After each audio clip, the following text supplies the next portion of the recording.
1,00,000 మంది శివభక్తులతో కలిసి మహారుద్రాక్ష పూజలో పాల్గొనండి. వెంటనే కాల్ చేసి మీ పేరును నమోదు చేసుకోండి. ప్రస్తుతం సియా గోయల్, కేతన్ అగర్వాల్ పూణేకి సంబంధించిన కేసులో అనేక రకాలైనటువంటి చర్చలు, విమర్శలు మనకు వినిపిస్తున్నాయి.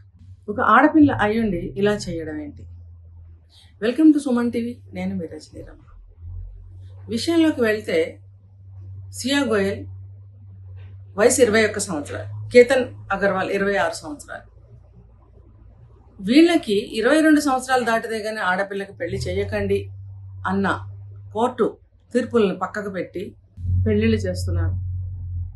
కారణం ఏదైనా కావచ్చు. వాళ్ళు బాగా ఆస్తిపరులు, ఇద్దరు కలిసి పెళ్లి చేసుకుంటే ఆస్తుల్ని, బిజినెస్ని డెవలప్ చేయొచ్చు, దేశంలో మంచి పేరు సంపాదించవచ్చు, వన్ ఆఫ్ ద కోటీశ్వర్లో వాట్ ఎవర్ ఒక ప్లేస్ సంపాదించవచ్చు అన్న ఉద్దేశంతో కూడా ఇలాంటి మ్యారేజెస్ జరుగుతున్నాయి. పర్టికులర్ ఈ కేసులో చూసినట్టయితే నాకైతే ఇదే అనిపిస్తుంది. సో ఇక్కడ ఆ అమ్మాయి ముందుగానే చెప్పింది, నేను ఒక అబ్బాయిని ప్రేమించాను, చేతన్ సో అండ్ సో అన్నప్పుడు మనకి తెలిసిన ఇన్ఫర్మేషన్ లేదు, నువ్వు కేతన్ అగర్వాల్ని పెళ్లి చేసుకోవాలి. కేతన్ అగర్వాల్ కూడా మధ్యలో ఒకసారి పేరెంట్స్కి తను కంప్లైంట్ చేసినట్టుగా మనకు తెలుస్తుంది.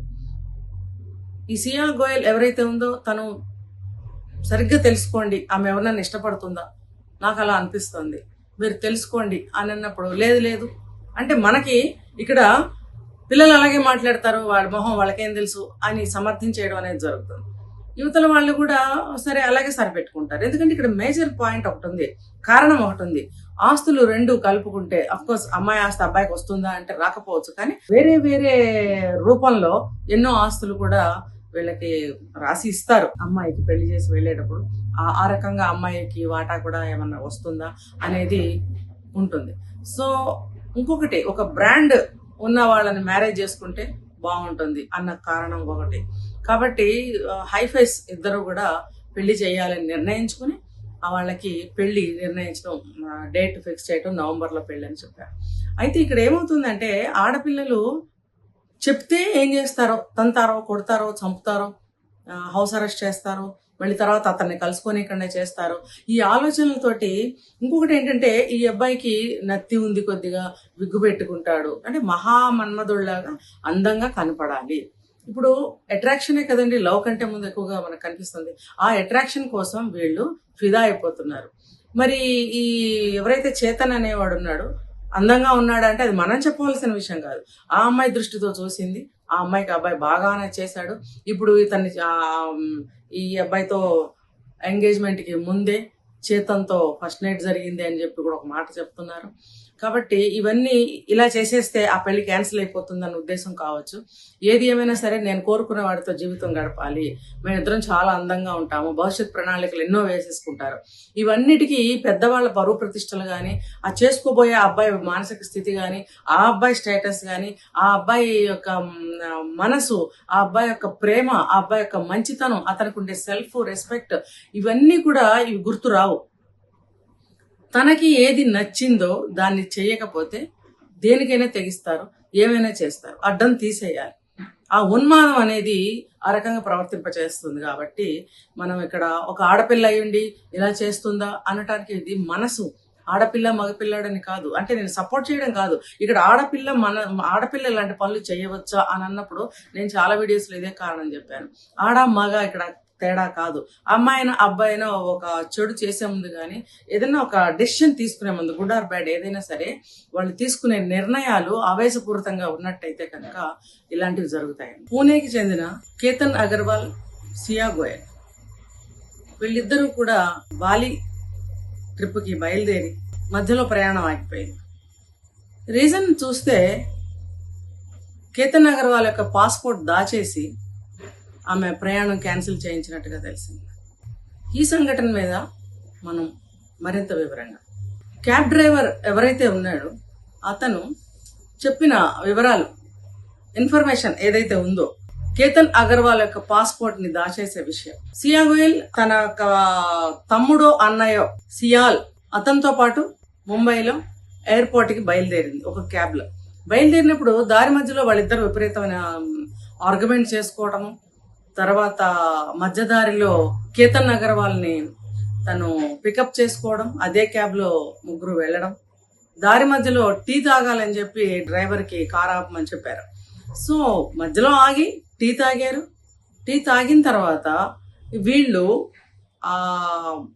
వెనక ఉన్నటువంటి డిక్కీలో ఏదైతే ఒక బ్యాగ్ ఉందో లేదా సంథింగ్ ఏదైనా కావచ్చు, అందులో నుంచి ఏదో ఒక వస్తువు వీళ్ళు తీసుకున్నారని, తిరిగి వచ్చి కారులో కూర్చున్నారని, తిరిగి వీళ్ళు ఎయిర్పోర్ట్ చేరుకున్న తర్వాత కారు డబ్బులు పే చేశారు, వాళ్ళు వెళ్ళిపోయారు. తర్వాత కేతన్ అగర్వాల్ మళ్ళీ ఇతను క్యాబ్ డ్రైవర్కి ఫోన్ చేసి నా పాస్పోర్ట్ ఇట్లా మిస్ అయింది, నీ కారులో చూడు అని అంటే, చూశాను సార్ మొత్తం లేదు అని వెతికి చెప్పిన తర్వాత లేదు అని చెప్పి వీడియో కాల్ చేసి మరి అతను వెతకడం జరిగింది, అది లేదు. అయితే నువ్వు ఇమీడియట్గా ఎయిర్పోర్ట్కి రావాలి అని అన్నప్పుడు ఈ డ్రైవర్ ఎయిర్పోర్ట్కి కూడా వెళ్ళటం జరిగింది. అక్కడ కూడా అతనితో మాట్లాడటం, అన్ని వివరాలు అడగటం, లేదని తెలుసుకోవడం, మళ్ళీ కార్ చెక్ చేయడం లాంటివన్నీ జరిగాయి. అయితే అక్కడ అతను చెప్పిన దాన్ని బట్టి ఏం అర్థమవుతుందంటే, అతని స్టేట్మెంట్ ప్రకారం ఈ సియా గోయల్ ఆ పాస్పోర్ట్ని మిస్ చేసి ఉండాలి. ఇప్పుడు దాచిపెడితే ఎక్కడైనా దాయాలి కదా, ఇది గ్రహించాలి. ఏంటంటే పాస్పోర్ట్ని వన్స్ మనం చింపేసి దాన్ని నాశనం చేసామనుకోండి, కాల్ చేయడమో చింపేయడమో సంథింగ్ ఏదో ఒకటి చేసి దాన్ని మాయం చేసేస్తే ఇంకా అతనికి పాస్పోర్ట్ లేనట్టే అన్నమాట. అంటే ఆ పని చేసిందా లేకపోతే హిడెన్గా ఎక్కడైనా దాచిపెట్టిందా అనేది మనకు తెలియదు. అంటే ఇక్కడ ఏమవుతుందంటే తన యొక్క తమ్ముడు లేదా అన్నయ్య ఎవరైతే సియాలు ఉన్నాడో అతని తోటి కలిసి ఈ యొక్క ఈ నేరం చేసిందా సియా గోయల్ అనేది స్పష్టంగా మనకు అర్థమవుతుంది. అయితే క్యాబ్ డ్రైవర్స్ సాధారణంగా వాళ్ళు డ్రైవింగ్ మీద కాన్సన్ట్రేషన్ పెడతారు, కానీ కొంతలో కొంత వాళ్ళ చెవులకి కళ్ళకి వెళ్తుంది. ఎందుకంటే వాళ్ళు కూడా మనుషులే కాబట్టి ఎంతో కొంత వినడం చూడటం జరుగుతుంది. అది ఎంతవరకు అవసరం అంతవరకే వాళ్ళు బ్రెయిన్లో పెట్టుకుంటారు. సో మిగతా వాళ్ళు పట్టించుకోరు. ఈ రకంగా తను ఆ పాస్పోర్ట్ని మిస్ చేసి ఉండవచ్చు, నేను ఇంతవరకే చూశాను. నిజానికి ఆవిడ పాస్పోర్ట్ మిస్ చేసి ఉండవచ్చు అని అతను అనలేదు, కానీ అతని యొక్క మాటల ద్వారా ఇన్వెస్టిగేషన్లో వీళ్ళకి అర్థమవుతుంది పోలీసు వాళ్ళకి. కాబట్టి ఇది ఇంటెన్షన్తోనే ఈ సియా గోయల్ అది మిస్ చేసింది. తమ్ముడు తను ఆర్గ్యుమెంట్ చేసుకున్నారు, ఎందుకు అతను వద్దన్నాడా లేకపోతే అతనే పాస్పోర్ట్ మిస్ చేయాలంటే ఈవిడే వద్దందా, మొత్తానికి వాళ్ళిద్దరి మధ్యన ఎస్ఆర్ నో మధ్యన ఒక ఆర్గ్యుమెంట్ జరిగింది అనేది స్పష్టంగా మనకు తెలుస్తుంది. కాబట్టి ఇది కీలకమైనటువంటి ఒక సాక్ష్యంగా మారబోతోంది. మరిన్ని వివరాల కోసం ఆ క్యాబ్ డ్రైవర్ ఎవరైతే ఉన్నారో అతన్ని మరింత లోతుగా ఇన్వెస్టిగేషన్ చేసే అవకాశం ఉంది. ఎందుకంటే పిన్ టు పిన్ జ్ఞాపకం చేసుకుని చెప్పు అని అడిగే అవకాశాలు ఉన్నాయి. తర్వాత అసలు మెయిన్ క్యాండిడేట్ కేతన్ అగర్వాల్ లేకపోయాడు, కానీ ఎన్నో నిజాలు బయట పెట్టారు. సియా గోయల్ అండ్ బాయ్ ఫ్రెండ్ ఎవరైతే ఉన్నారో వీళ్ళిద్దరూ ఎన్నో విషయాలు బయట పెట్టారు. ఈ విషయం కూడా మరింత లోతుగా వాళ్ళ నుంచి రాబట్టే అవకాశాలు ఉన్నాయి. దీని మీద ప్రస్తుతం ఇంట్రాగేషన్ ఆర్ ఇన్వెస్టిగేషన్ ఎంక్వైరీ నడుస్తుంది. చూద్దాం, ఒక మంచి సాక్ష్యం దొరకాలి, ఈ సియా గోయల్కి కఠినమైన శిక్ష పడాలని మనందరం ఆశిద్దాం. మళ్ళీ మాట్లాడుకుంటే సియా గోయల్ కేతన్ అగర్వాల్ కేసులో అబ్బాయిని చంపేయడం, పెళ్లి కుదిరిన తర్వాత, ఎంగేజ్మెంట్ అయిన తర్వాత ఎందుకు నేటి సమాజంలో ఇటువంటి పరిస్థితి ఎదురవుతోంది అనంటే, తన కోరికలకి ఎవడడ్డొచ్చినా సరే ఎవడైతే ఏంటి అనే మనస్తత్వంగా తయారైంది నేటి యువతే కాదు, పెద్దవాళ్ళల్లో కూడా జరుగుతుంది. పర్టికులర్గా యువత గురించి ఆలోచిస్తే ఇదే కారణం. దీనికి విపరీతమైన స్వేచ్ఛ, ఆర్థిక స్వతంత్రము, నిర్ణయాలు తీసుకునే స్వతంత్రము, పెద్దవాళ్ళ పరువు మర్యాదలు దృష్టిలో పెట్టుకోకపోవడము. పెద్దవాళ్ళకే కదండి, వాళ్ళ అమ్మాయిగా తనకు కూడా ఒక పరువు ప్రతిష్ట అనేది ఉంటుంది, తనగా ఒక గౌరవం అనేది ఉంటుంది. ఫలానా వాళ్ళ అమ్మాయి అని చెప్పి ఎంతమంది రెస్పెక్ట్ చేస్తారు. ఇవన్నీ పక్కకు తోసేసి తనకి దొరకలేదని చెప్పి కేతన్ అగర్వాల్ని చంపేసి చేతన్ని పెళ్లి చేసుకుని ఎగిరిపోదామని చూసింది. అయితే ఇక్కడ తెలియాల్సిన విషయం ఏంటనంటే, తర్వాత కూడా అతన్ని పొందలేకపోయింది. తర్వాత గురించిన ఆలోచన ఉండదు వీళ్ళకి. ఒకటే ఆలోచన, నాకు దక్కాలి దక్కాలి దక్కాలి, దక్కాలంటే దక్కించుకోవాలి. దానికి తగ్గటువంటి సోర్సెస్ తన దగ్గర ఉన్నాయి. ఏంటి?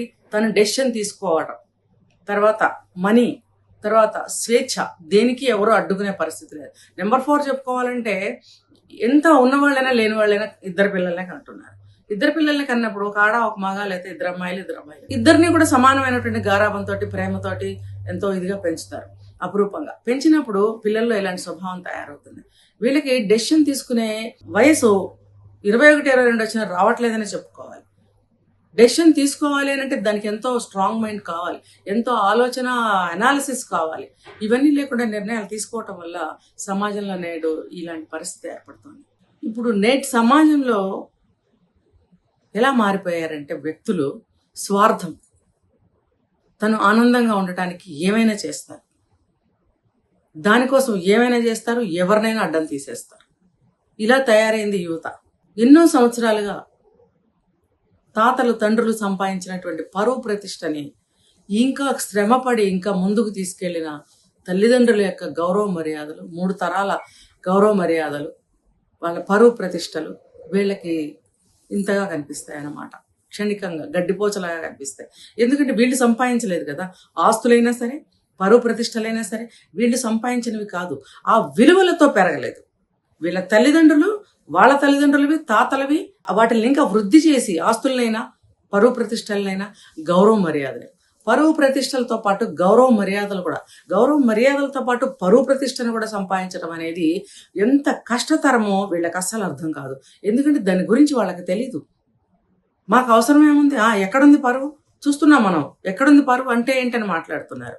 అంటే అది అందులో వండి సంపాదించి ఎదురయ్యే విషయాలని ఎదుర్కొన్నట్టయితే కనుక ఆ పరువు అంటే ఏంటో, మర్యాద అంటే ఏంటో వాళ్ళకి అర్థమవుతుంది.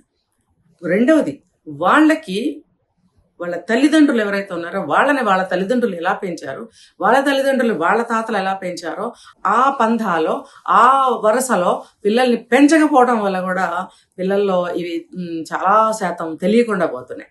ఎందుకనంటే వాళ్ళు ఒకటే ఆలోచిస్తున్నారు తల్లిదండ్రులు కదా. 3 తరాలుగా మేము చాలా ఒదిగి ఉన్నాము. కొంతమంది బానిసల్లాగా పెరిగిన వాళ్ళు కూడా ఉన్నారు. నిజమే, నేను కాదన్నా.